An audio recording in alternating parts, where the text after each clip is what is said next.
I almost kept walking. It was 11:42 p.m., my shift had ended 20 minutes earlier, and my feet felt like they'd been standing on broken glass for 12 hours straight.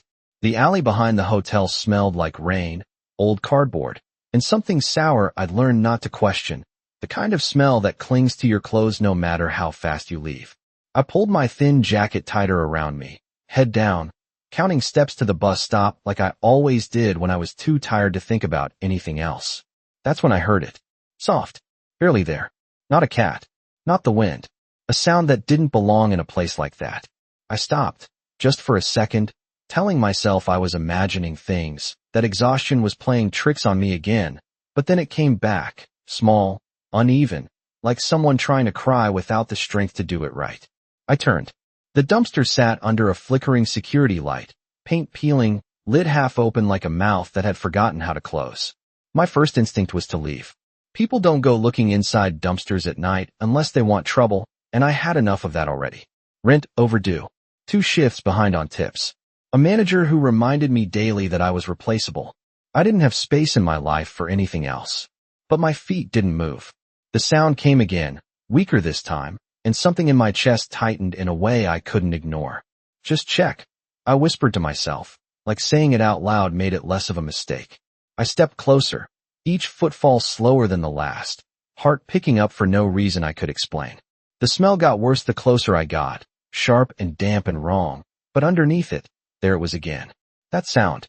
I reached for the lid, my hand trembling more from hesitation than fear, and lifted it just enough to look inside. At first, I didn't understand what I was seeing.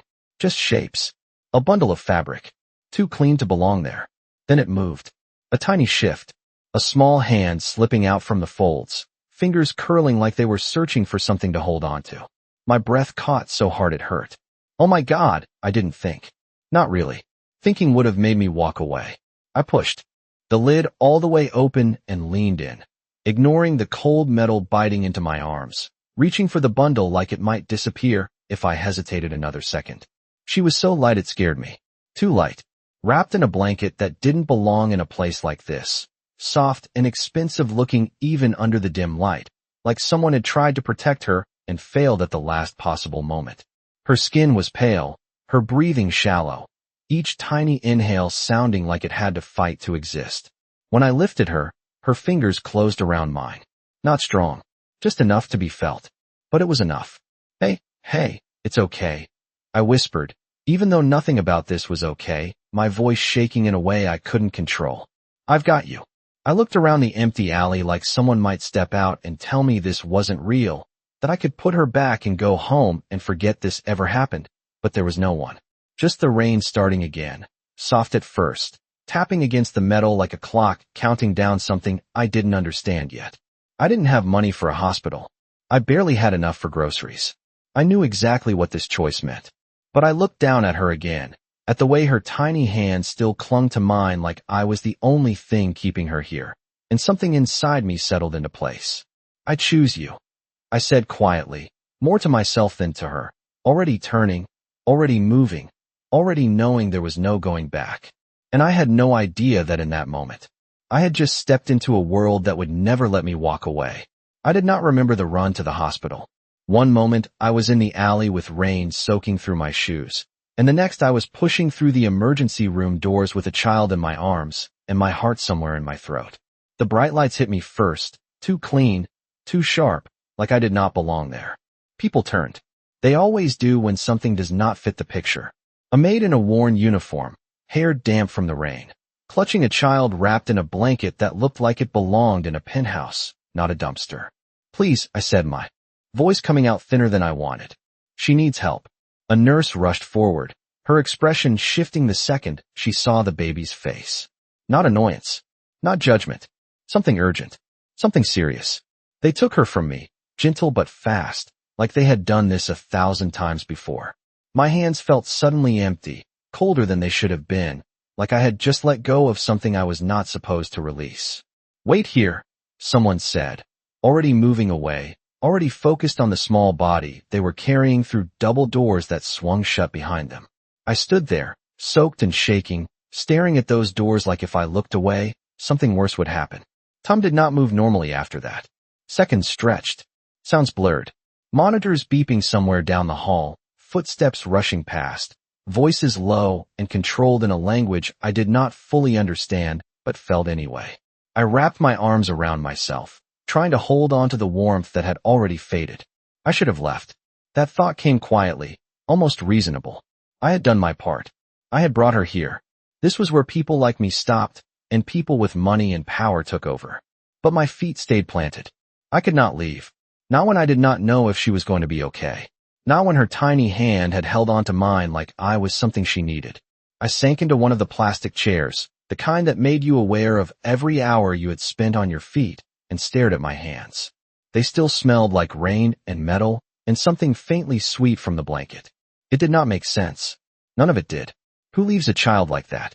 Who wraps her in something soft and warm and then puts her somewhere so cold? The questions circled without answers, each one heavier than the last.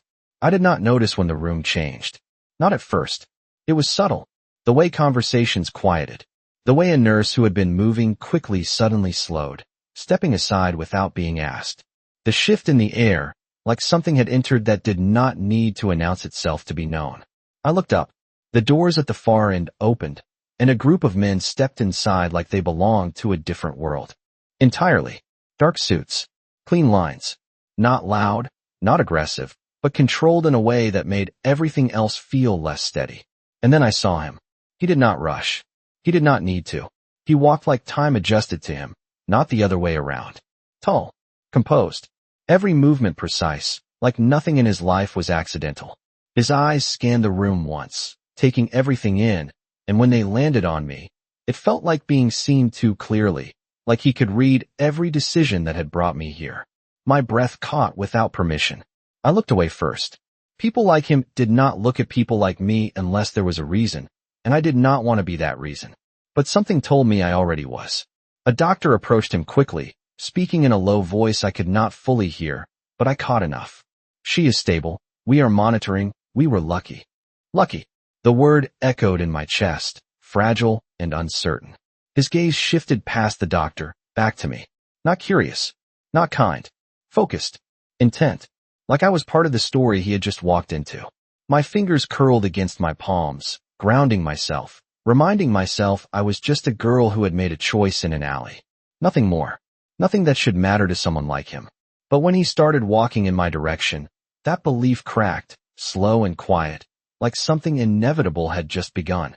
He stopped 3 feet in front of me, close enough that I could see the fine details most people would miss. The faint crease between his brows like he carried thoughts heavier than he let anyone see.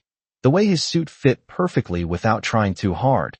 The kind of effortless precision that only came from a life where control was not optional.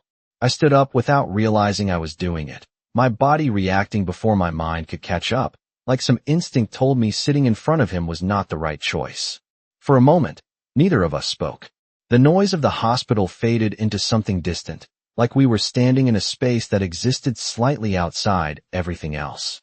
His eyes moved over me once, not slowly, not carelessly, just enough to register details, my damp uniform, my shaking hands, the exhaustion I could not hide even if I wanted to. You brought her in. It was not a question. His voice was low, controlled, the kind that did not need to be loud to be heard. I swallowed, forcing myself to meet his gaze even though it felt like looking directly into something I did not fully understand. I found her, I said, my voice steadier than I expected. In the alley behind the hotel. Something shifted in his expression. Not surprise. Not anger. Something sharper. More focused. Why did you stop? The question caught me off guard. Of all the things he could have asked, that was not what I expected. I blinked, trying to find the right answer. Something simple. Something that would make sense to someone like him. But the truth came out instead. Because she was there. His eyes held mine for a second longer than necessary. Like he was testing that answer. Weighing it against something only he knew. Most people would not have, he said quietly. I almost laughed, but it stayed trapped somewhere in my chest. Most people did not, I replied. The words hung between us, heavier than I intended. For the first time, something almost human flickered across his face. Gone so quickly I might have imagined it. He glanced past me toward the double doors, then back again, like part of him was still anchored somewhere I could not see. She is my daughter. The world did not stop, but it felt like it shifted just enough to make everything slightly off balance. I had suspected something. The blanket, the way the staff reacted, the way he walked in like the building belonged to him. But hearing it out loud made it real in a way that settled deep in my chest. I looked at him again, really looked this time, trying to connect the man in front of me to the tiny girl I had pulled out of a dumpster. It did not make sense. None of it did. Is she going to be okay? I asked, because that was the only thing that mattered to me. Not his name, not his presence, not whatever world he came from. Just her. His gaze softened by a fraction, so small most people would miss it. Yes, he said. One word. Solid. Certain. It felt like something I could hold on to. My shoulders dropped. Before I could stop them, tension leaving my body in a quiet rush. I had not realized how tightly I had been holding everything together until that moment. Good. I whispered, more to myself than to him. Silence settled again, but it was different now. Less sharp. Less uncertain. He studied me in a way that made me aware of every small movement, every breath, like I was being placed into a category I did not understand. What is your name? He asked. Emily, I said. Emily Carter. Saying it felt strange, like my name did not carry much weight in a space like this. Emily, he repeated, like he was committing it to memory. Not casually. Intentionally. I shifted slightly, suddenly aware of how small I must look in front of him, how out of place I was in a world that moved around people like him. I should go, I said, even though my feet had not moved yet. It felt like the right thing to say, like staying any longer might mean stepping into something I was not ready to understand. His head tilted just slightly, considering that. You can, he said, and for a second, relief flickered through me, quick and fragile. Then he added, but you will not. The words were not a command. Not exactly, but they settled into the space between us with a weight that made it hard to breathe normally. I frowned, confusion breaking through the calm I had been holding on to. What does that mean? I asked. He did not answer right away. His gaze shifted once more toward the doors where his daughter lay, then back to me, sharper now, more certain. It means, he said quietly, that this does not end in an alley. Something in my chest tightened again, not fear exactly, not yet, but something close to it, something that felt like the edge of a decision I had not realized I was making. And for the first time since I picked her up, I understood that saving her had not been the end of anything. It had been the beginning. His words stayed with me even after I turned away, even after I forced my legs to move toward the exit like I still had control over where this night was going. This does not end in an alley. I repeated it in my head. Like if I understood it, I could undo whatever invisible line I had just crossed. The automatic doors slid open with a soft hiss, letting in a rush of cool night air that should have felt like freedom. Instead, it felt like stepping out of something unfinished. I wrapped my arms around myself again, walking faster now, like distance might help me make sense of it all. It did not. The bus stop was 2 blocks away, the same one I used every night, the same cracked bench, the same flickering streetlight that buzzed like it was tired of working.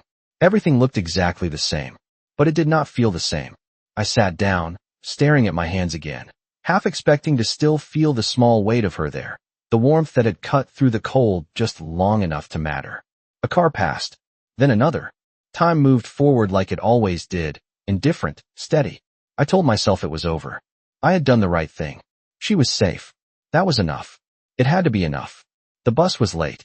It was always late, but tonight every minute stretched longer than it should have, each second giving my thoughts more room to spiral into places I did not want them to go.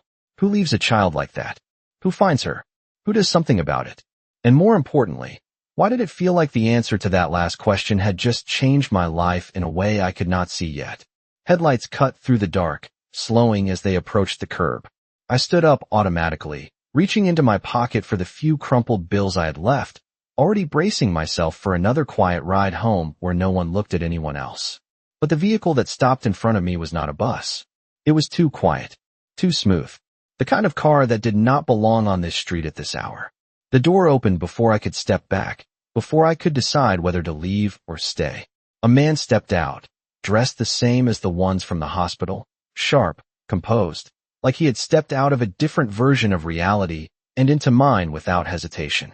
"Miss Carter," he said, his voice polite but firm, like he already knew I would listen. My stomach tightened. I glanced around instinctively, half expecting this to be some kind of mistake, but the street was empty, the night holding its breath around us. "Yes," I managed, even though part of me wanted to say nothing at all. He opened the back door of the car, stepping aside slightly. "Mr. Moretti would like to speak with you again." There it was. The name. Heavy. Real. I felt it settle into place, connecting the man at the hospital to something larger, something I had only heard about in pieces, in whispers, in stories people told like they were not entirely sure they were true. I shook my head before I could stop myself. "I already spoke to him," I said, my voice quieter now, uncertain in a way I did not like. "I need to go home." The man did not move, did not argue, just watched me with a patience that felt practiced. "He insists," he said simply, not threatening, not forceful, but final in a way that made it clear this was not really a choice. My grip tightened around the bills in my hand, paper crumpling under the pressure. I looked at the open door, at the dark interior that revealed nothing about what waited inside, and felt that same edge of a decision pressing against me again. I could walk away. I could wait for the bus. I could pretend this night ended the moment I left the hospital. But I already knew that was not true. Not after the way he had looked at me. Not after the way the world had shifted without asking for my permission. I exhaled slowly, the sound barely audible, and stepped forward. The seat was softer than anything I was used to, the door closing behind me with a quiet click that sounded too final for comfort. As the car pulled away from the curb, I realized something I could not ignore anymore. I had thought saving her was the hardest part. I had been wrong. The hardest part was everything that came after. The city blurred past the window in streaks of light and shadow, familiar streets turning unfamiliar when viewed from the back seat of a car that did not belong to my world. I sat stiffly, hands folded in my lap like I had somewhere important to be, like this was normal, like I had not. Just been picked up by a stranger who spoke for a man I barely understood. No one spoke. The driver kept his eyes on the road, steady, professional, like silence was part of the job. I tried to focus on something small, something grounding, the rhythm of the tires against the pavement, the faint hum of the engine, anything that could slow the way my thoughts kept circling back to the same point. Adrian Moretti. The name settled heavier the more I repeated it. I had heard names like that before, whispered between coworkers on late shifts, mentioned in conversations that stopped the second someone noticed who was listening. Names that came with stories people did not fully tell, only hinted at. I had never expected to be sitting in a car because of one. We did not drive toward my apartment. That realization came quietly, building slowly until it was impossible to ignore. I knew these streets. I knew where the bus should have taken me, the turns, the familiar corners that led back to something small but mine. This was not that direction. My fingers tightened slightly against the fabric of my uniform. "Where are we going?" I asked, my voice careful, like if I kept it steady, the situation might stay that way too. The driver did not look at me. "You will see," he said, polite but distant, like the answer had already been given somewhere I had not been present for. I leaned back against the seat, forcing myself not to panic, not to jump to conclusions that would only make the next few minutes harder to breathe through. This was not how people like me ended up in cars like this. There was always a reason. I just did not know mine yet. The buildings changed gradually, storefronts giving way to glass towers, streets cleaner, quieter, the kind of quiet that came from money rather than absence. The car slowed, then turned into a private entrance I would have walked past without a second glance if I had been on foot. Gates opened before we fully stopped, like someone had been expecting us. Of course they had. The car pulled into an underground garage that looked more like a showroom than a place to park, polished floors reflecting the soft overhead lights. Other vehicles lined up with the kind of spacing that suggested value, rather than convenience. My breath caught again, not from fear this time, but from the overwhelming sense that I was completely out of place. The engine shut off. The silence that followed felt louder than anything we had passed on the street. The driver stepped out, moving around to open my door before I could even reach for the handle myself. "This way," he said, gesturing toward a private elevator tucked into the far wall. I hesitated for half a second, my feet refusing to move until my mind caught up with the reality in front of me. Then I stepped out. The air was cooler here, controlled, like even the temperature had been decided in advance. I followed him, each step echoing slightly against the polished floor, a quiet reminder that I did not belong in a place this clean, this intentional. The elevator doors slid open without a button being pressed. Of course they did. We stepped inside, and I watched as the doors closed, sealing me into a space that felt too small for the weight of everything I was starting to understand. The ride up was smooth, almost too smooth, no jerking, no sound beyond the faint mechanical hum that barely registered. I watched the numbers change, each floor taking me further away from the version of my life I recognized. When the doors opened again, it was into a hallway that looked more like a private residence than anything else. Soft lighting, dark wood, silence that felt deliberate. The driver stepped aside, nodding once toward a set of double doors at the end of the hall. "He is waiting," he said. My heart picked up again, not fast, not panicked, but steady in a way that told me this moment mattered more than the ones before it. I walked forward, slower now, each step measured, each breath controlled. When I reached the doors, they opened before I could touch them. He was there, exactly where I knew he would be, standing near the floor-to-ceiling windows that overlooked a city I had just crossed in a completely different way. He did not turn right away, did not rush, just stood there like he had all the time in the world. Then, finally, he spoke. "You came," he said, his voice as calm as before, as certain. I swallowed, forcing my voice to stay steady. "You did not really give me a choice." He turned then, his eyes finding mine instantly, like they had never stopped looking. And in that moment, I understood something I could not ignore anymore. This was not about gratitude, not about a simple thank you for what I had done. This was something else entirely. Something I had stepped into the second I chose not to walk past that dumpster. And now, standing in front of him again, I had the unsettling feeling that he was about to show me exactly what that meant.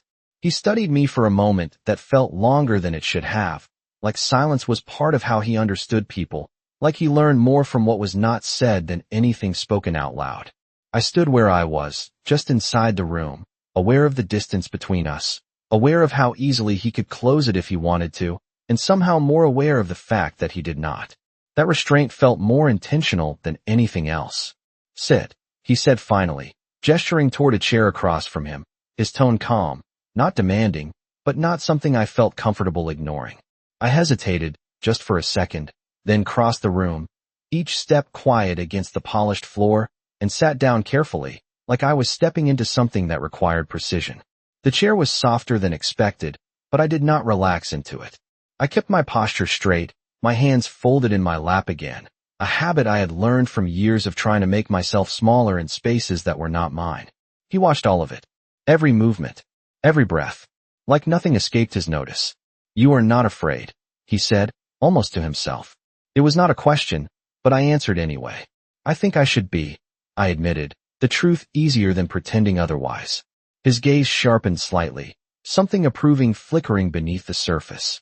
"But you are not," he concluded. I shook my head slowly. "I just do not understand what is happening yet." That seemed to interest him more than fear would have. He moved then, not closer, but enough to shift the energy in the room, picking up a glass from the table beside him, not drinking from it, just holding it like it gave his hands something to do while his mind stayed focused on me. "You saved my daughter," he said, the words measured, deliberate, like each one had weight. I nodded once. "Anyone would have," I replied automatically, even though I knew that was not true. His eyes held mine, steady, unyielding. "No," he said quietly. "They would not." The certainty in his voice left no room for argument.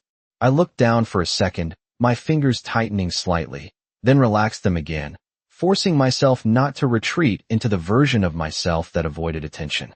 "I did not think about it," I said. "She needed help. That was enough." When I looked back up, something had shifted again, something deeper this time, like my answer had confirmed something he had already suspected. "Exactly," he said. Silence followed, but it was not empty. It was full of something unspoken, something building beneath the surface that I could feel, but not name yet. "Do you know who I am?" he asked after a moment. The question landed differently than the others. He was not asking for recognition. He was measuring awareness. I hesitated, choosing my words carefully. "I know enough to understand that this is not normal," I said. and that people do not usually send cars for someone like me. The corner of his mouth moved slightly, not quite a smile, but close enough to feel like one. Someone like you, he repeated, as if testing the phrase. And what is that? I exhaled softly, glancing briefly at the room around us, the view beyond the windows, the quiet luxury that felt so far removed from my world it might as well have been another country. Someone who does not belong here, I said simply. He set the glass down then, the sound soft but precise, drawing my attention back to him immediately.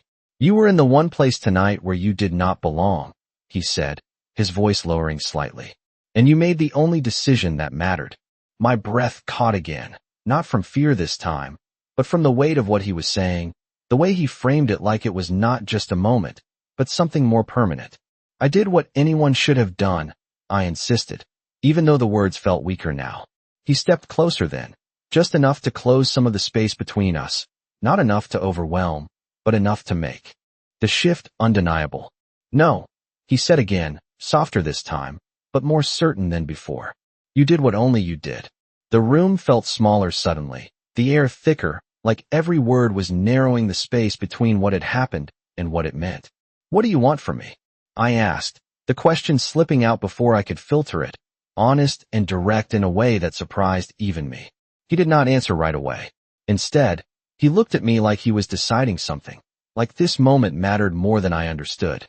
Then, finally, he spoke. I want to make sure, he said slowly, that the person who saved my daughter never has to stand alone in the dark again. The words settled into me in a way I did not expect, not comforting, not entirely, but not threatening either. Something in between, something dangerous in its own way. Because for the first time, I realized this was not just about what I had done. It was about what he had decided because of it, and I was no longer sure which part mattered more. His words stayed with me longer than they should have, echoing in the quiet space between us like something that was meant to linger. I did not answer right away, not because I did not hear him, but because I did not know how to respond to something that sounded less like an offer and more like a decision already made. I shifted slightly in the chair, grounding myself, reminding myself who I was before tonight, before the alley, before him. I did not ask for that. I said finally, my voice calm but firmer now, steadier in a way that felt important. His gaze did not change. If anything, it sharpened, like he respected the resistance more than compliance. No, he agreed quietly. You did not. There was no offense in his tone, no irritation, just acknowledgement, like he had expected that answer before I even spoke it. I stood then, needing the movement, needing the distance, even if it was only a few steps across a room that did not belong to me. The city stretched behind him through the glass, endless and glowing, a reminder that my world was somewhere out there, small and ordinary in mine. I have a job, I continued, the words coming faster now, building momentum. I have rent due in 3 days. I take the bus every night because that is what I can afford. I do not need protection. I need my life to stay the way it is. It sounded simple when I said it. Clear. Logical. But even as the words left my mouth, something inside me questioned whether that was still true. He watched me the entire time, silent, patient, like he was letting me say everything I needed to before he answered in a way that would matter more. Your life did not stay the way it was the moment you opened that dumpster, he said, his voice still calm, still controlled, but carrying a weight that pressed against the edges of my certainty. I shook my head immediately, instinctively rejecting that. That was one moment, I insisted. It does not change everything. He took a step closer, not enough to crowd me, but enough to shift the space again, to make it clear that this conversation was not happening on equal ground. It changed everything for her, he said, which means it changed everything for me. The simplicity of that logic hit harder than I expected. I opened my mouth to respond, to argue, to push back against the inevitability he was laying out so easily, but the words did not come. Because part of me understood it. Not completely, not comfortably, but enough to make it difficult to deny. I am not part of your world, I said instead, quieter now, not as certain as before. You do not get to decide that for me. For the first time, something like intensity flickered more clearly in his expression, not anger, but something deeper, something tied to conviction rather than emotion. I already did not decide for you, he said. You decided the moment you chose her. Silence fell again, heavier this time, pressing into every corner of the room. I looked away, out toward the city, searching for something familiar, something that made sense, but all I saw were lights and distance, and the realization that I was further from my life than I had ever been. "I do not want to owe you anything," I said after a moment, the truth coming out quieter but sharper than anything else I had said. That made him pause. Not long, just enough to register the shift. "You do not owe me," he replied. "If anything." He stopped, just briefly, like even he was choosing his words more carefully now. "I owe you." I let out a small breath I had not realized I was holding, the tension easing just slightly, but not disappearing. Because this was not about debt. Not really. It was about something less defined, something harder to step away from. "Then let it end here," I said, turning back to face him fully, holding his gaze in a way that felt different now, stronger. "Your daughter is safe. That is all that matters. You go back to your world. I go back to mine." It sounded right. It felt right. For a second, I almost believed it could be that simple. He studied me again, that same quiet intensity, that same way of seeing more than I said out loud. Then, slowly he shook his head. Not dismissive, not forceful, just certain. "That is not how this works," he said. The words settled into the space between us with a finality that made my chest tighten again. "Then how does it work?" I asked, unable to keep the edge out of my voice this time, frustration mixing with something I could not fully name. He held my gaze, unflinching, unwavering, like he had been waiting for that question. "You stay where I can see you," he said quietly, "and I make sure nothing touches you again." The room felt smaller again, the distance between us thinner, like the choice I thought I had was narrowing with every word. I stared at him, searching for something that would make this easier to understand, easier to reject. But all I found was certainty. And for the first time since this night began, I realized something that unsettled me more than anything else. Part of me was not sure I wanted to walk away anymore. The words hung in the air long after he said them, heavy in a way that made it hard to think clearly, like the room itself was waiting to see what I would do next. "You stay where I can see you. I'll make sure nothing touches you again." It should have sounded comforting. Safe. The kind of promise people wished for when life got too hard to handle alone. But standing there, with him watching me like that, it felt like something else too. Something that came with a cost I could not fully see yet. I let out a slow breath, forcing myself to stay grounded, to not get pulled into the weight of his certainty. "You talk like I do not have a say in this," I said, my voice quieter now, but sharper, more focused. His expression did not change. If anything, it softened by a fraction, like he understood the resistance but did not see it as something that would last. "You always have a say," he replied. "But that does not change what is already in motion." That answer did not help. It only made the situation feel more defined, more structured in a way I had not agreed to. I took a step back, putting a small amount of space between us, enough to breathe without feeling like every thought I had was being read before I could decide if I wanted to share it. "And what if I say no?" I asked. The question felt important, necessary, like it might still anchor me to something I recognized. He watched me for a second, not dismissing the question, not avoiding it, just considering it. "Then I make sure you are safe anyway," he said simply. The answer landed differently than I expected. Not forceful, not threatening, but inevitable. Like my refusal would not change the outcome, only the way it happened. I shook my head slightly, a quiet disbelief settling in. "That is not how choices work," I said. "If you ignore them, they are not really choices." For the first time, something like a faint smile touched his expression, brief and almost imperceptible, but real. "In your world, maybe," he said. "In mine, the result matters more than the method." I looked at him, really looked this time, trying to understand the gap between us, the difference in how we saw the same situation. To him, this was simple. A problem had appeared. A solution had been chosen. And I was part of that solution whether I understood it or not. "I am not a problem to solve," I said, the words coming out steadier than I felt. His gaze sharpened slightly, something more intense settling in behind his calm. "No," he agreed. "You are the reason I am solving one." That stopped me. Completely. The meaning behind it unfolded slowly, piece by piece, until it settled into something I could not easily dismiss. This was not about control in the way I first thought. Not entirely. It was about consequence. About what my choice had set into motion without me realizing it. You think someone will come after me? I said, the realization forming as I spoke it. He did not hesitate. I know they will consider it, he replied. The certainty in his voice made my chest tighten again, not from fear alone, but from the way he spoke like he had already accounted for every possible outcome. I wrapped my arms around myself again, not because I was cold, but because it gave me something to hold on to, something familiar in a situation that was anything but. I did not see anything, I said. I do not know anything. I just found her. He stepped closer again, not enough to overwhelm, but enough to make sure I did not forget he was there, that this conversation was not theoretical. That does not matter, he said quietly. You were there. You touched something that belongs to me. The words were simple, but they carried a weight that settled deep, something protective layered with something else I could not name yet. I held his gaze, searching for a way to push back, to reclaim some part of the control I felt slipping through my fingers. I am not something that belongs to you, I said, the words firm, clear, leaving no room for misunderstanding. For a moment, silence stretched between us again, heavier than before, like this was the line that mattered. Then he nodded once, slow, deliberate. Not yet, he said. The air shifted again, something unspoken moving beneath the surface, something that made my heart pick up in a way I could not fully explain. Not fear. Not entirely. Something more complicated.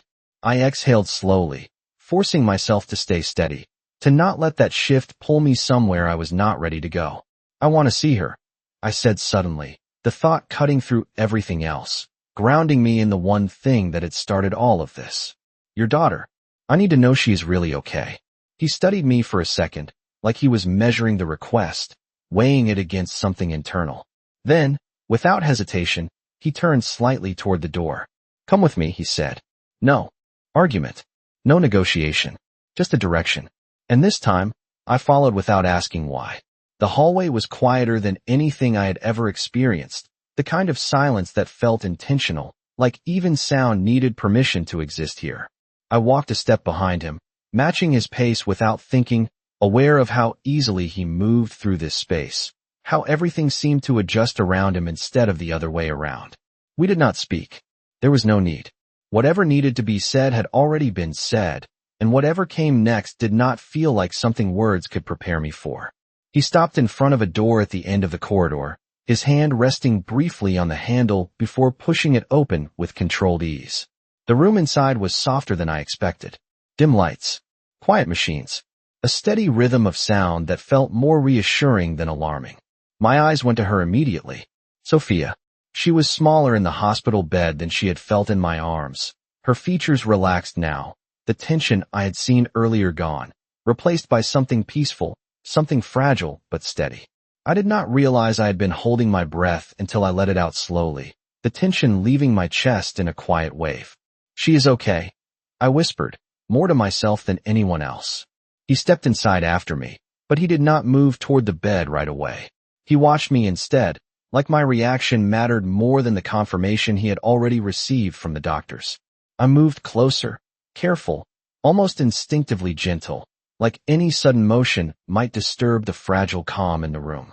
Her hand rested on top of the blanket, small, still, and without thinking, I reached out, letting my fingers brush lightly against hers. This time, she did not grip me. She did not need to. She was safe. That was enough. She held on to me. I said quietly, my voice softer now, steadier in a different way. Back there. Like she knew. I stopped, not finishing the thought, because I did not know how to explain something that had not made sense even in the moment. He moved then, stepping closer to the bed, his presence shifting the space again, but not in the way it had before. There was something different in him here, something less guarded, less controlled, even if it was only by a fraction. She knew enough, he said, his voice lower now, quieter, like the room demanded it. I glanced at him, watching the way his gaze settled on his daughter, the intensity still there, but changed, focused in a way that felt personal, real. Not the calculated control I had seen before, but something deeper, something that did not need to be hidden here. Thank you, he said after a moment. The words were simple, but they carried more weight than anything else he had said to me so far. I blinked, caught off guard by how direct it was, how different it felt from everything that had come before. You do not have to, I started, but he cut me off with a slight shake of his head. I do, he said. Because without you. He did not finish the sentence. He did not need to. The rest of it hung in the air, understood without being spoken. I looked back at Sophia, at the steady rise and fall of her chest, at the quiet proof that she was still here, still breathing, still part of his world. I did not do anything special, I said, the words automatic, the same instinct that had always pushed me to minimize things, to keep everything simple. He did not agree this time. He did not argue either. He just let the silence answer for him, like the truth of it did not need to be debated. I pulled my hand back slowly, stepping away from the bed, giving space again, because this moment belonged to him, not me. Now it ends, I said quietly, more certain this time, because seeing her like this made everything feel complete, like the circle had closed the way it was supposed to. She is safe. That is what matters. I turned slightly, ready to step back, ready to leave this place and everything connected to it behind me, ready to return to something familiar, something that made sense again. But I felt it before I heard it. That shift, that quiet certainty that had followed him since the beginning. No, he said. I stopped, did not turn right away, just stood there, the words settling into me with a weight that felt different now, heavier because of everything that had happened since the alley. Slowly I looked back at him.